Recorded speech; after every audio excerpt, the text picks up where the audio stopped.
didn't give a shit what people thought about them, and it was very much from the gut. And I think we'd waited a very long time to have British pop stars that were like that again, and suddenly two came at once.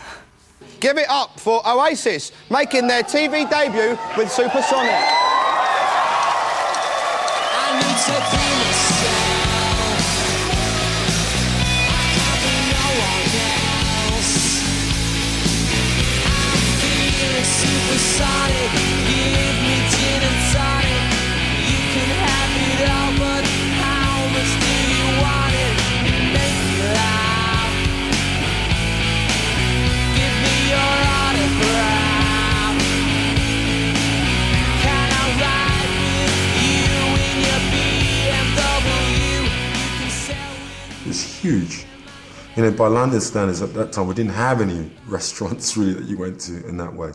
So I remember going in there thinking, my God, this must have cost a fortune. And it was beautiful. It was all Art Deco and very much my style and good use of colour. And everyone just felt this optimism from that point. Everyone thought anything's possible because it worked.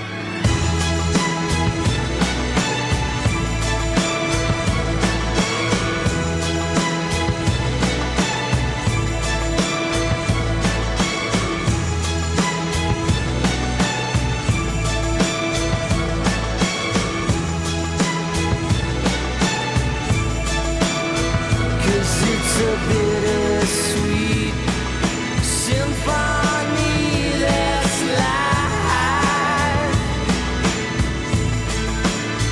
Trying to make ends meet, you're a slave to money, then you die. There was something going on. A new generation had come of age, and they had grown up loathing and despising American mass culture. When it came to music, movies, TV, computer games, it was all American. And I think a generation of Brits who came of age in the mid-90s really resented this. You know, they felt a kind of a nationalistic resentment of the fact that America enjoyed this unchallenged cultural hegemony. And consequently, that there emerged this kind of protest movement, if you like, this new music, these new fashions, which were more anti-American, and they were British in a slightly caricatured way. That was enough for kind of the world to go nuts for a little while about London's second coming.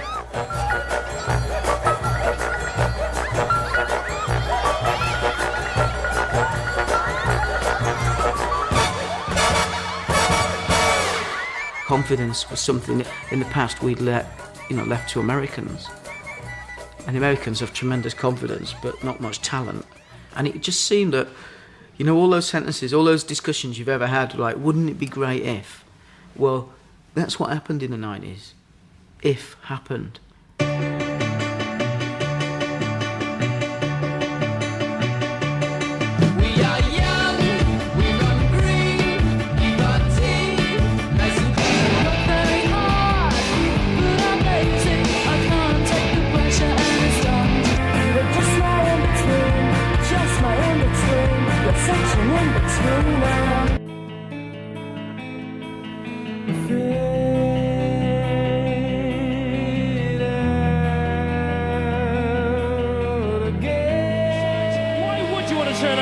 When Oasis are here to see you, and they're going to play the first ever TV performance of their brand new song. It's the best song around. It is Some Might Say. Oasis were on top of the pops. I think some might say had gone into #1, and I remember watching them, and I just cried. I thought, something is really changing here. Some might say that sunshine follows thunder. It must have been early May because they just had the council elections and the Tories finally had got trounced. They were really trounced. Somehow by accident, by design, somebody captures the mood of the moment with a song, and that to me was the making of Oasis.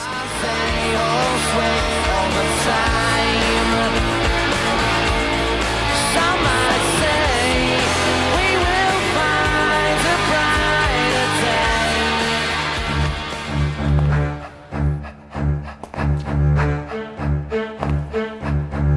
As Britain approaches the end of the century, we have been with the same masters now for 18 years. We still have the talent, skills, and inventiveness that we've always had. Probably more so. But in a rapidly changing world, we seem somehow to have lost our sense of purpose. Now, someone has emerged who is determined to give it back to us.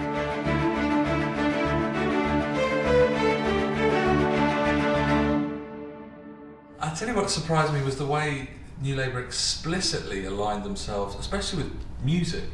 New Labour, by definition, was very young. I mean, Tony Blair was young. I mean, there was a guy who played rock music when he was at university rather than traipsed along on demonstrations and, you know, supported worthy causes. I mean, were you familiar with his band Ugly Rumours? I don't know his band Ugly Rumours. I'm afraid I was more boring. We were at Oxford at the same time, but I was sort of tedious, sort of political anorak type.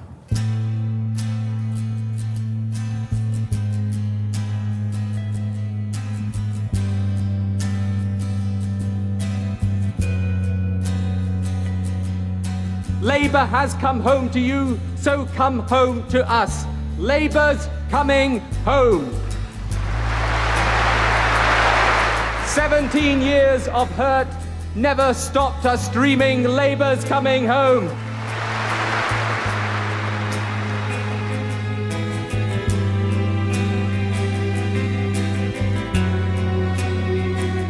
Tony was trying to generate a new politics, a freshness in politics. He needed ways to symbolise that freshness, you know, doing headers with Kevin Keegan or, you know, talking to Noel Gallagher or whatever it was. He went out into the country to establish Labour's credentials, to create a connection between the new politics that we were trying to create and the country as a whole. Oi!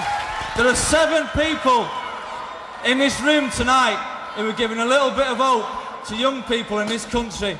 That is me, our kid, Bonehead, Quigsy, Alan White, Alan McGee and Tony Blair. And if you've all got anything about you, you get up there and you shake Tony Blair's hand, man. He's a man. Power to the people! Britain had been so uptight and so under the cosh for so long, and at war with itself and at war with its identity. You know, the 80s was when Britain stopped being Great Britain and stopped living that myth that we were some great state. And the outsiders came in through the 90s, and it was their turn.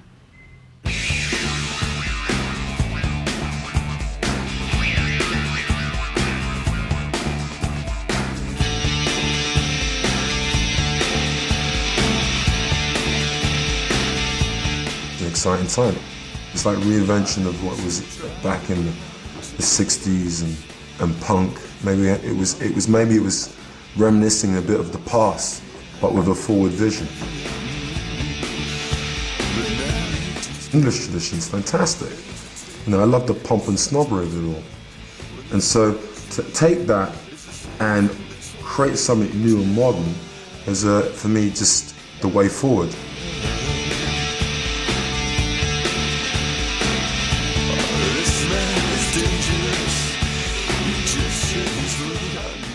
We've had these times where, you know, Britain was exciting, London was exciting, and I think this gave us an excuse to say it's exciting again. And it just happened at a time when there was a lot going on. You know, I was doing my bit on the road, McQueen was doing his bit in Paris, Geigers were doing what they were doing around the world. It was a great time.